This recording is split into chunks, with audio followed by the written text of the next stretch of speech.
మిమ్మల్ని సెలెక్ట్ చేసుకున్నాడు. మీరు అందరూ మీ కుడి చేయబోయితే నేను సెలెక్ట్ చేయబడ్డానని చెప్పారు. ఇండియన్ క్రికెట్ టీం సెలెక్ట్ చేయబడ్డారని. Hallelujah. Indian cricket team select చేయడం చిన్న విషయమా?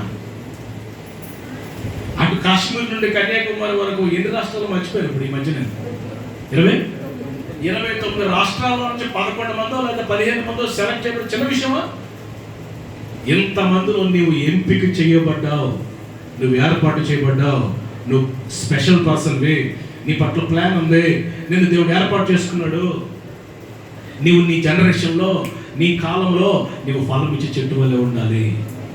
నువ్వు నీటి కాలంలో ఎవరు నాటబడాలి. జోషువా, దేవునికి స్తోత్రం చెప్పు. హల్లెలూయా. దేవుడు మనల్ని ఎందుకు పిలిచాడు? పాటలు పాడడానిక? చప్పట్లు కొట్టడానిక? ఎందుకు పిలిచాడు దేవుడు?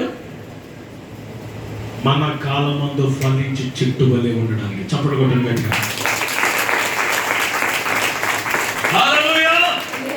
నీవు నీ ఆత్మీయ జీవితం ఫలించకపోతే, నువ్వు నీటి కాలంలో ఎవరన్నా నాటపడకపోతే, నువ్వు ఫలాలు లేకపోతే, నీకు పరిశుద్ధత లేకపోతే, నీ పాటలు, నీ పరిచర్య, నువ్వు ఇంకేం చేసినా పునరాకాశం అన్ని దేవుడు పెద్ద సుండ చూపేస్తాడు. ఇవన్నీ ఉండాలి. దానికంటే ముందు మనకు కావాల్సింది పరిశుద్ధత, పరిశుద్ధ అలంకారాలు ధరించుకోవాలి. ఆమేన్. మొదటిది యేసు వైపు చూడాలా. రెండవది ఏం చేయాలా? దేవుని వాక్యాన్ని మామూలుగా జాగ్రత్తగా ఒళ్ళు దగ్గర పెట్టుకొని దేవుని వాక్యాన్ని చదవాలి. ఒళ్ళు దగ్గర పెట్టుకొని దేవుని వాక్యానుసారంగా జీవించాలి. ఆమేన్. మనం అడగాలి, దేవా నీ వాక్యానుసారంగా జీవించడానికి నాకు కృప ఇవ్వండి యేసయ్య. వాక్యం నెరవేర్చే కృప నాకు ఇవ్వండి యేసయ్య. వాక్యంలో ఒక మాట ఉంది, నాకు జ్ఞాపకం రావట్లేదు, కానీ ఆయన వాక్యము నెరవేర్చు బలశూరులారా అని ఉంటుంది. చూడండి ఒకసారి అన్నమాట. కీర్తన గ్రంథంలోనే ఎవడైతే ఫస్ట్ ఓపెన్ చేసి చూపిస్తారో వాడికి నేను 100 రూపాయలు ఇస్తాను.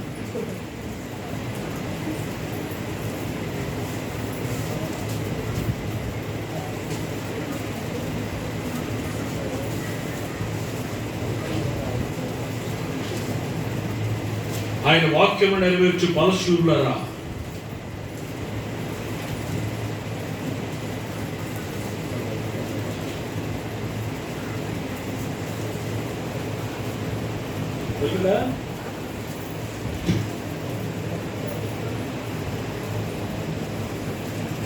నాకు కొంచెం కొత్త బైబిల్, అందుకే నాకు దొరకలేదు. తప్పని స్పీడ్గా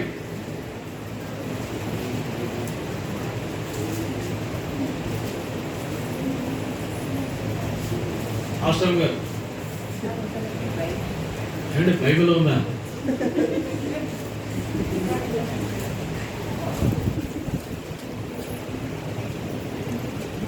దొరకలేదా?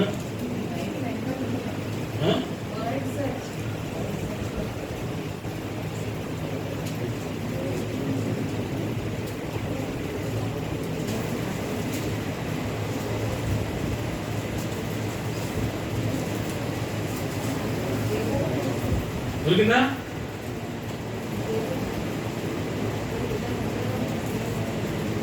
ఏంటంటారా?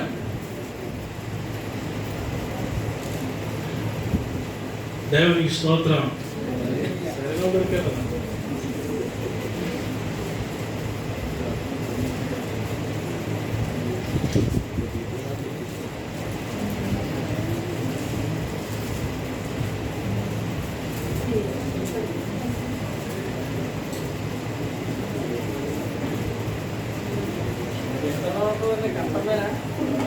దేవునికి స్తోత్రం. వదిలేండి, తర్వాత ఎదుగుదాం. 100 రూపాయలు పోయింది. ఆయన వాక్యం నెరవేర్చి బలశూరులారా అని ఉంది వాక్యంలో. ఆయన వాక్యం నెరవేర్చేవారంటే ఎవరట? బలశూరులు, మైటీ వారియర్స్. ఓకే, నా వైపు చూడండి జాగ్రత్తగా. రెండవది దేవుని వాక్యాన్ని జాగ్రత్తగా చదవాలి. వాక్యానుసారంగా జీవించడానికి తీర్మానం తీసుకోవాలి. వాక్యం హృదయంలో ఉండాలి. ఆమేన్. వాక్యం మనసులో ఉండాలి. ఆమేన్. వాక్యం మన నోట్లో ఉండాలి. ఆమేన్. వాక్యం మన నిలువెల్లా ఉండాలి. ఆమేన్.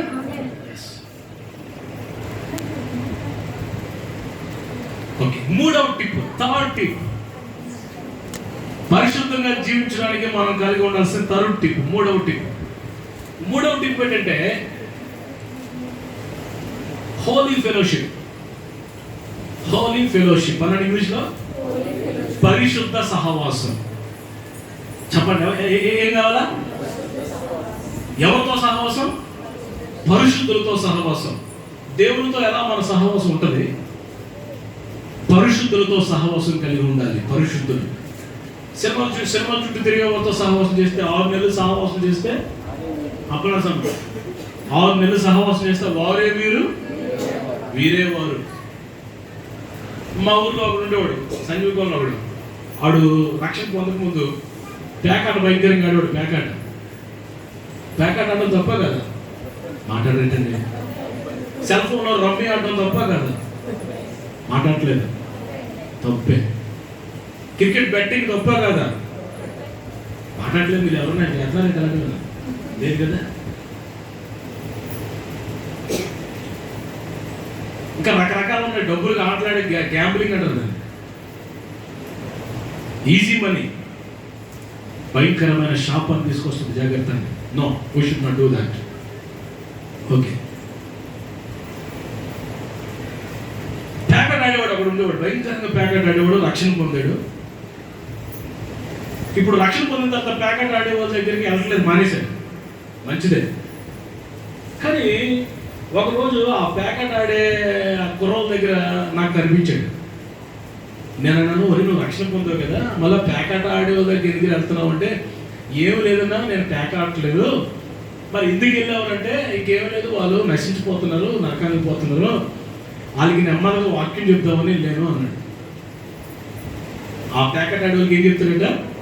వాక్యం చెప్తాడు. నాన్న నువ్వు ఇప్పుడే రక్షణ పొందావు కదా, వాళ్ళ కోసం ప్రార్థన చేయి, దేవుడు నీకు అవకాశం ఇస్తాను, చెబుతూలే కొంచెం బలపడిందని తెలియదు అంటే, నీకు తెలియదునా నా గుండెలో మంట మండుతుంది, దాని గురించి భారం మండిపోతుందని, పొంగిపోతుంది భారం అన్నాడు. ఊరాలే వెళ్ళకూడదు నా దగ్గరికంటే మొత్తానికి వెళ్ళాడు. ఆ దగ్గరికి వెళ్ళాడు. వాళ్ళకి ఏదో యేసు ప్రభు చెప్పినట్టుకున్నాడు. వాళ్ళు ఇంటారు ఆ ప్యాకెట్ ఆడినాడు. కొన్ని రోజుల ముందు తన ప్యాకెట్ ఆడుతుంటే వెనకాల కూర్చున్నాడు, నిలబడి వాళ్ళతో మాట్లాడి చూస్తున్నాడు. కొన్ని రోజులు పోయిన తర్వాత వాళ్ళ ప్యాకెట్ ఆడుతుంటే సరిగా ఆటలు తప్ప చెప్పి కూర్చుంటాడు. తప్ప ఆల్రెడీ ఎక్స్పీరియన్స్ ఉన్నాయి వాడికి, చిన్నదే. రంగంలో దిగాడండి. ఏ సహవాసం? పాపులతో సహవాసం, లోకస్తులతో సహవాసం చేయకూడదు. దానియేలుకి 3 ఫ్రెండ్స్ ఉండేవారు. డానియేలుకి 3. చెప్పండి ఎవరు? ఆ 3 ఎలాంటి వాళ్ళ? పనికి వాళ్ళ, రోషం కలిగిన వాళ్ళంతా. ఆమె మీరు అనొచ్చు, వారి రోషం ఎలా ఉందంటే, వాళ్ళ రోషం ఎలాంటి రోషం తెలుసా? అగ్నిగుండంలో వేసిన మమ్మల్ని మేము మా దేవుడిని విడిచిపెట్టాం. అది రోషం అంటే. మీరు ఎవరైనా చర్చిలోకి వస్తే కాల్చి పారేస్తామని అక్కడ గెన్ పట్టుకుని ఎవడో, నా తోవలు ఎవడో గెన్ పట్టుకుని ఒక ఆర్మీ కూడా ఎవరు నిలబెట్టాడు అనుకో, చర్చిలోకి వస్తే కాల్చి పారేస్తామంటే ఎవడో చర్చిలోకి వస్తాడు? మీరు చెప్పాలి. మీరు బతుకుంటే బీచోటికి వెళ్ళి బట్టలు అమ్ముకున్నాను కానీ బాబు.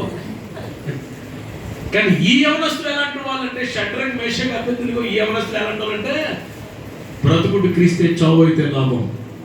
ఆమె చెప్పండి. పోతే ప్రాణం పోయినా నా ప్రభు కొరకు బ్రతకాలన్నవారు అగ్నిగుండంలో వేస్తామన్నా పర్వాలేదు, మా ప్రభు కొరకు నిలబడతాం, నీకు నమస్కారం చేయం, నీకు వంగి దండం పెట్టాం, నీకు సాగిలు పడం. అలాంటి రోషం కలిగిన వారితో కలిసి డానియేలు ప్రార్థన చేస్తున్నాడు. తిమోతి పత్రిక 2వ పత్రిక 2:22 చదవండి ఒకసారి. 2:22.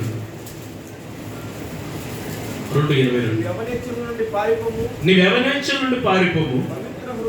అందరూ జాగ్రత్తగా చూడండి. పవిత్ర హృదయులై ప్రార్థన చేయువారితో కూడా నీతిని, విశ్వాసమును, ప్రేమను, సమాధానమును వెంటాడు. నువ్వు ఎవరితో ఉండాలంటే పవిత్ర హృదయులై ప్రభువునకు ప్రార్థన చెయ్యువారితో కూడా ఉండాలి. ఆమేన్. నీ స్నేహితులు పరిశుద్ధులై ఉండాలి.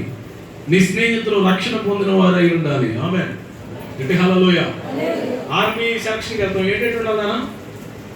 ఆర్మీ సెలక్షన్కి వెళ్ళినప్పుడు ఏంటంటే ఉండాలి వ్యక్తికి? 6 feet 6 6 అడుగుల హైట్ ఉండాలి. ఇంకా బ్రెస్ట్ ఉండాలి, ఏదో ఒక సైజ్ ఉంటుంది, చెస్ట్ ఉండాలి, ఇంకేముండాలా, ఫిట్నెస్ ఉండాలి, ఇంకా ఫిట్నెస్ అండ్ రన్నింగ్, ఎడ్యుకేషన్ ఉండాలి, ఇంటర్మీడియట్ పెట్టినట్టు ఉన్నాడు ఇంతకు ముందు 10th క్లాస్. ఆ ఆర్మీలో అంట సెలెక్ట్ చేసినప్పుడు అంట ఒక తాడు కడుతున్నాడు, ఆ తాడు కింద నుంచి అందరూ నిలబట్టాడంట. అవునా? కుక్కలు చూపుడు సాధన, అరే సాధన పంపించారు. దేవునికి స్తోత్రం. సాతాను ఎక్కువ కుక్కల్లోని గేదల్లోని వీటిలో దూరిపోతుంటాడు.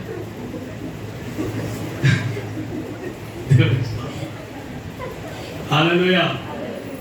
శ్రేష్ఠి గురించి చూసి సాతాను భయపడండి. దేవునికి స్తోత్రం. ఒక తాడు కడతాడంటండి, ఒక తాడు కడుతుంటే ఆ తాడు కింద నుంచి వెళ్ళమంటాడంట. ఆ ఇల్లు ప్రతి ఒక్కడికి తలకి ఆ తాడు తగిలితే వాడిని సెలెక్ట్ చేస్తారంటే మిగతా వాడిని back out పొమ్మంటారంట.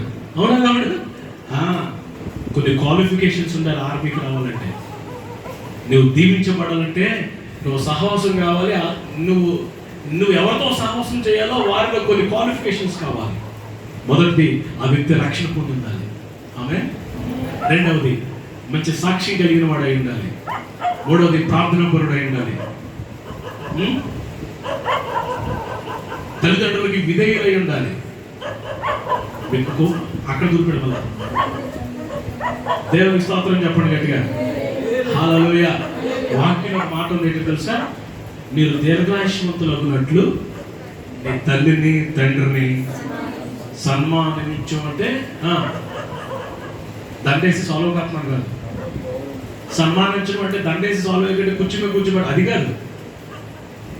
Honour your parents.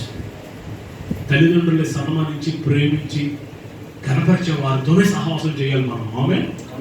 ఇలా కొన్ని క్వాలిఫికేషన్స్ పెట్టుకొని వారితో సహవాసం చేసినప్పుడు నీవు పరిశుద్ధాలంకాలను ధరించుకుని దేవుని ఆరాధించగలవు.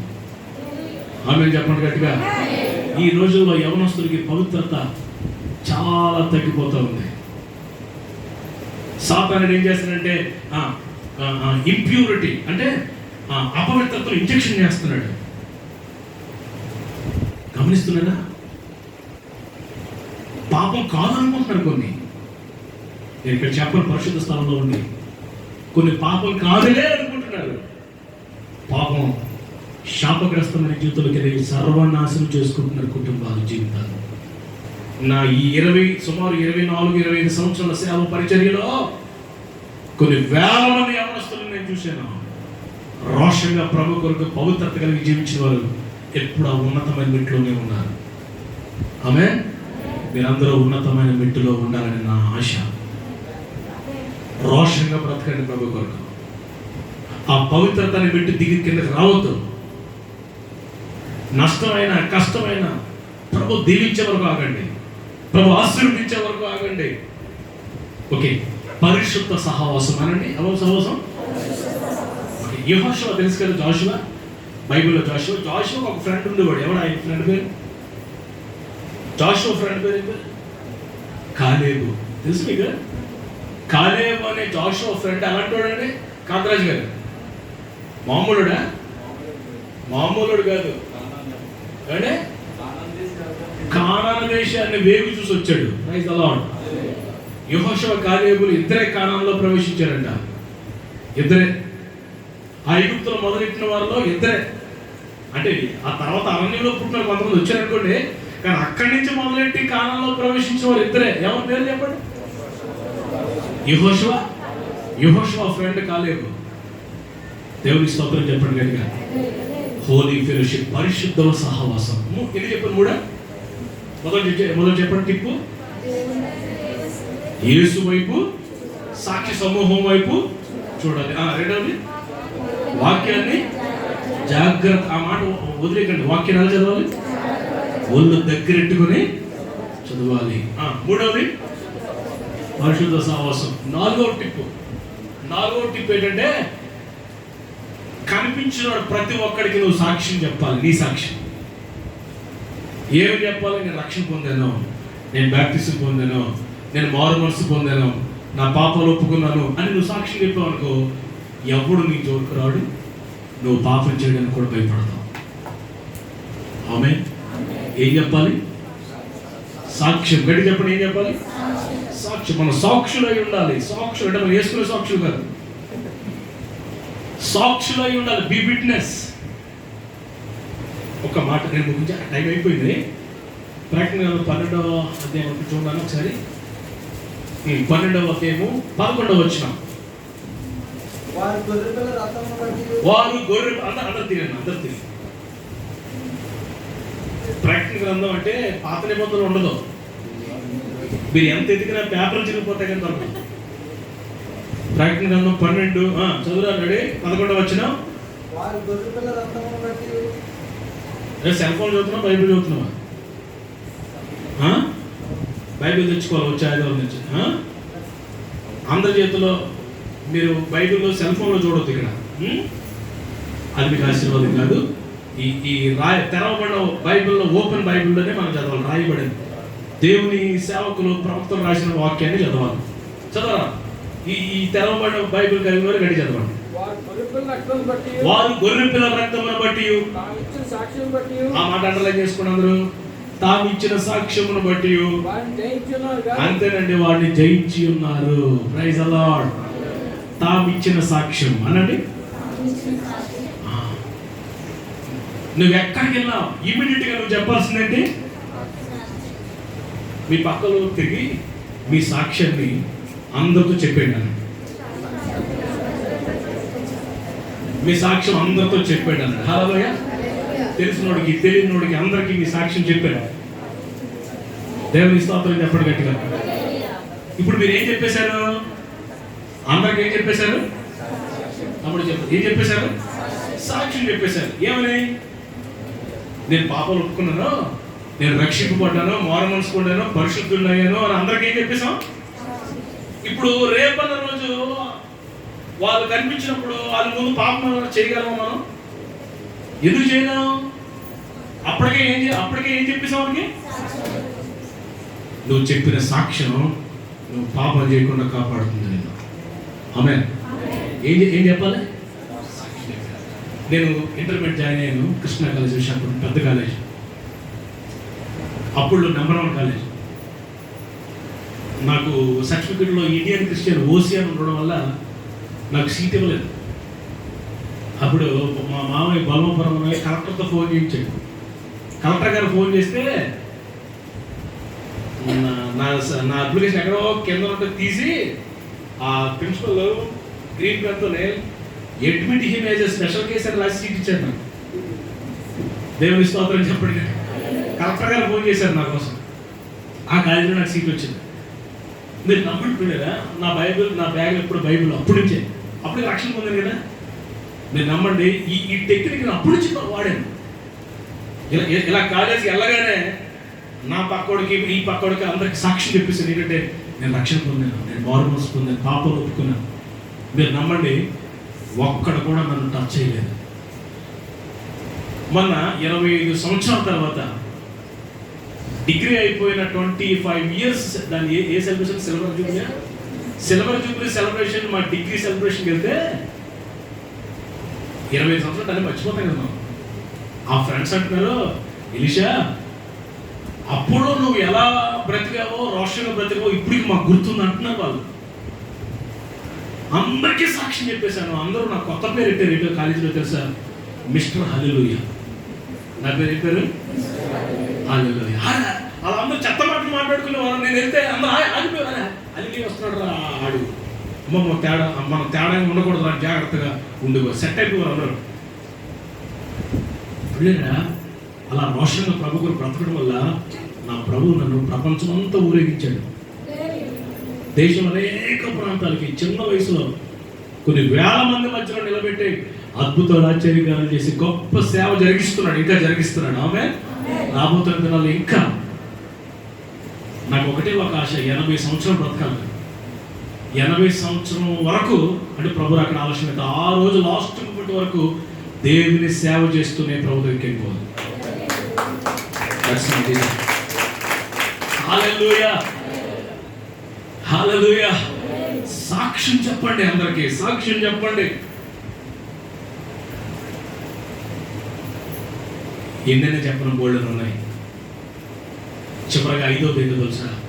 ఐదోది పరిశుద్ధంగా జీవించడానికి ఐదోది ఏంటో తెలుసా? ప్రతిరోజు ప్రార్థన చేయడం మానవద్దు. అప్పుడప్పుడు కాదు ప్రార్థన, ప్రతిరోజు. చెప్పండి, మీ పక్కన తిరిగి ప్రతిరోజు ప్రార్థన చేయండి. ఎంతో కొంత సమయం చేయండి. అవునా? ఎంతో కొంత సమయమా? ఇంగ్లీష్లో ఒక సేయింగ్ ఉంది, ఏంటంటే తెలుగులో చెప్తాను మీకు. ప్రార్థన పాపం చేయకుండా నిన్ను ఆపుతుంది. ఒకవేళ నువ్వు పాపం పడిపోతే ఆ పాపం నిన్ను ప్రార్థన చేయకుండా ఆపుతుంది. మీరు అప్పుడప్పుడు ప్రార్థన చేయబుద్ధి అవుతుంది కదా. ప్రార్థన చేయబుద్ధి అవ్వట్లేదు అంటే నువ్వు ఇందులో పడ్డావు, పాపంలో పడ్డావు. అందుకే మనం అడగాలి, ప్రభా నా చూపులు కడగండి, నా తలంపులు కడగండి, నా హృదయం కడగండి, నా మనసు, నా మనస్సాక్షి, ప్రాణాత్మ దేహాలు కడగండి ప్రభు అని ప్రార్థన కడగబడుతూ ప్రార్థన చేయాలి. ప్రతిరోజు ప్రార్థన చేయాలి. చెప్పండి, గంటల తరబడి. చెప్పండి, ఎలా చేయాలా? అవర్స్ టుగెదర్ అని ఇంగ్లీష్లో. డేస్ టుగెదర్ చాలా కష్టం లేదు మనకి. దినముల తరబడి ఉంది ప్రార్థన. దినముల తరబడి. మన మధ్యన నేను మన హెడ్ క్వార్టర్స్ స్థలి సంఘంలోనికి ఒక 5 రోజులు 4 రోజులు ప్రార్థన చేయడానికి వచ్చాను. దినముల తరబడి ప్రార్థన చేయడం అంటే నాకు ఎప్పుడో ఆశ ఉండేది. ఆ 4 రోజులు కూడా దేవుని సన్నిధిలో ఉండడానికి దేవుడు నాకు ఎంతో కృపించాడు. దినముల తరబడి అది చాలా కష్టం అనుకోండి. గంటల తరబడి చేయగలం కదా. మాట్లాడేటండి, గంటల తరబడి. మీ పక్కన తిరిగి చెప్పండి, గంటల తరబడి ప్రార్థన చేయండి. హల్లెలూయా. ప్రార్థన చేయడం రాకపోతే మీరు ఏం చేయాలంటే అలా అంటుండండి. ఏదైనా పాయింట్ వస్తే ప్రార్థన చేయండి. జ్ఞాపకాస్పత్రి స్తోత్రం స్తోత్రం స్తోత్రం స్తోత్రం గంటల తరబడి అలా స్తోత్రాలు చెప్తూనే ఉండండి. స్తోత్రం చెప్పండి గట్టిగా.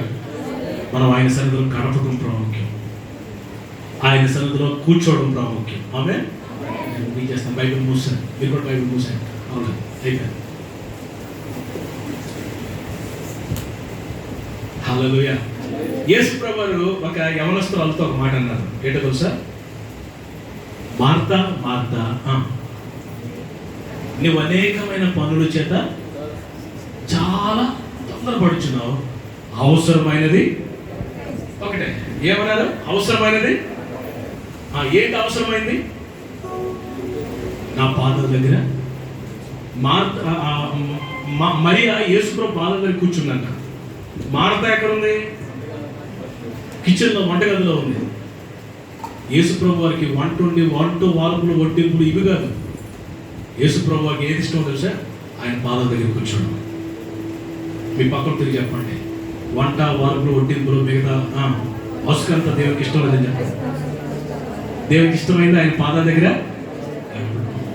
చెప్పండి. మీ పక్కన ఈ రోజు నుండి గంటల తరబడి ప్రభు సన్నిధిలో గడపండి. అప్పుడు పవిత్రతను సంతరించుకోవాలి. పరిశుద్ధత రావాలంటే ప్రార్థనలో కూర్చోవాలి. ఆమె యవనస్తులు ప్రార్థన చేయాలి. రోషం కలిగిన యవనస్తులుగా మనం నిలబడాలి. దానియేలు, యోసేపు, షద్రకు, మేషకు, అబేద్నెగో వాళ్ళంతా ఎప్పుడున్నారు? బైబిల్లో ఉన్నారు వాళ్ళంతా. ఈ రోజుల్లో కూడా, ఈ 21st సెంచరీలో, 21వ శతాబ్దంలో నీవే దానియేలువి, నీవే యోసేపువి, నీవే ఎస్తేరువి, నీవే రూతువి, నీవే ఫీనెహాసువి, నీవే జోసెఫ్వి. ఈ దినాల్లో అలాంటి వారికి మనం ఉండాలని దేవుడు కోరుకుంటున్నాడు. ఆమె అంతా చెప్పండి, పరిశుద్ధ అలంకారాలు ధరించుకొని దేవుని సన్నిధిలో సాగిలు పడదాం. అలాంటి వర్షిప్, అలాంటి ఆరాధన, పరిశుద్ధ అలంకారాలు ధరించుకొని. ఇంకో మాట చెప్పనా? పరిశుద్ధతలు కలిగి ఉంటే దేవుడు నువ్వు ఎక్కడికో తీసుకెళ్తాడు. ఎవరికి అందలేనంత ఎత్తుకు తీసుకెళ్తాడు దేవుడు. పరిశుద్ధత నీకు అలంకారంగా ఉంటుంది. నువ్వు ఒక ప్రత్యేకమైన వ్యక్తిగా ఉంటావు. నాన్న, నేను సత్యం మాట్లాడుతున్నాను, దేవుని వాక్యమే మాట్లాడుతున్నాను. పరిశుద్ధతను పోగొట్టుకుంటే నీ జీవితం సర్వనాశనం అయిపోయే అవకాశం ఉంది. సాతానుడు చెడు కూడా ఆడుకుంటాడు నీతో, నీ జీవితాన్ని పాడు చేస్తాడు. జాగ్రత్త. రోషంగా నీ ఆత్మీయ జీవితం కాపాడుకో, నీ సాక్ష్యాన్ని కాపాడుకో, పరిశుద్ధ అలంకారాలు ధరించుకొని ఆయన సన్నిధిలో కనబడు. దేవుడి మాట దీవించుగాక. ఆమె వాక్యం అర్థమైంది. హల్లు చెప్పండి. అక్కడ లేచి నిలబడి ఒక క్షణం, అందరూ లేచి నిలబడి ఒక క్షణం, అందరూ లేచి నిలబడి కళ్ళు మూసుకొని ఒక క్షణం ప్రార్థన చేద్దాం.